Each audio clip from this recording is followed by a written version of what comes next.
তো এবার নিয়ে এটা আমার দ্বিতীয়বার রান্না করা হবে। আমি এর আগে রান্না করছিলাম রমজানে, আরও ২ বছর আগে। আসসালামু আলাইকুম, কেমন আছেন আপনারা সবাই? এটা মানে রান্না করতেছি আর কি চিকেন স্যুপ। এখন বাংলাদেশে আর কি হোটেলে প্রায় এটা পাওয়া যায়। তো আমি ২-৩ বার হোটেলে খাইছি। খাওয়ার পরে চিন্তা করলাম নিজে বাসায় একবার ট্রাই করি। তো রোজার সময় আমি রান্না করছিলাম, তখন আমার হাসব্যান্ড আর কি দেশে ছিল। তো এবার চিন্তা করলাম যে এখানে একবার ট্রাই করি। এখানে আবার তো ফার্স্ট যখন রান্না করছি অন্যভাবে রান্না করছি, এইটা রান্না করছি যখন অন্যভাবে রান্না করছি। তো গরম ঘি আর তেল গরম করে আমি যে আস্ত গরম মশলাগুলি দিলাম, তারপর পেঁয়াজ ব্লেন্ডার করে রাখছিলাম ওটাও দিলাম। পরে আমি একটু আদা রসুন দিলাম। আদা রসুন দেওয়ার পরে এটাকে একটু ভালো মতো ভাজা করলাম। ভাজা করার পর আমি আবার এখানে দেখা গেছে কিছু মশলা গুঁড়া করে রাখছিলাম। যেমন জিরাটা ভাইজা গুঁড়া করে রাখছিলাম। সাথে একটু ওই যে সবুজ শাহি জিরা না যেন কি বলে ওটাকে, গুয়া মরি, ওই টাইপসের জিরা যেটা সবুজ কালার, ওইটা দিছিলাম। 2টা মিলে গুঁড়া করে রাখছিলাম ভাইজা। তো ওইটাও সাথে অ্যাড করছি। একটু ধনিয়া গুঁড়া দিছি সাথে। ধনিয়া গুঁড়া দেওয়ার পর আমি আবার একটু গরম মশলার গুঁড়া দিছি। তারপর লবণ দিছি এখানে।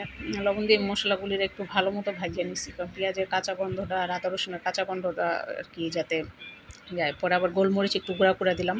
আস্ত গোলমরিচ সাদা কালো দোনোটাই মিক্সড করে গুঁড়া করে দিছি আর কি। পরে চিকেনগুলি কাইটা পানি যে ঝরায় রাখছিলাম, পানি ঝরায় পরে দিছি। এখানে আমার মানে 700 গ্রামের একটা মানে মুরগি ছিল। তো দেখা গেছে 700 গ্রাম পুরাটাই দিছি। দেওয়ার পরে এটাকে আবার অনেকক্ষণ ভাজছি, মশলার সাথে কষাই নিছি, কারণ মুরগিরও তো একটা আলাদা কাঁচা গন্ধ আছে। তো এটাকে ভালো মতো ঢাকনা ছাড়াই আমি কষাইছি অনেকক্ষণ। কষানোর পরে তারপর ঢাকনা দিছি আর কি। পরে এখানে টক দই আমি নিজেই গুঁড়া দুধ দিয়ে লেবু দিয়ে টক দই ঘরে বানাইছি, ওটা দিছি।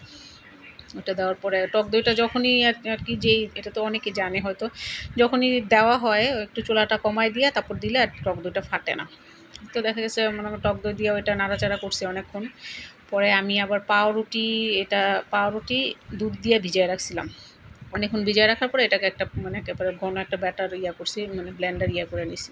নেওয়ার পরে পাউরুটির মিক্সচারটাও এখানে দিয়ে দিছি। দেওয়ার পরে দেখা গেছে যে এটাও ভালো মতো নাইড়া চেড়ে একটু করে নিছি। পরে পরিমাণ মতো আর কি ঝোল, এটা যেহেতু স্যুপ বানাবো আমি, তো পরিমাণ মতো ঝোল দিছি এখানে।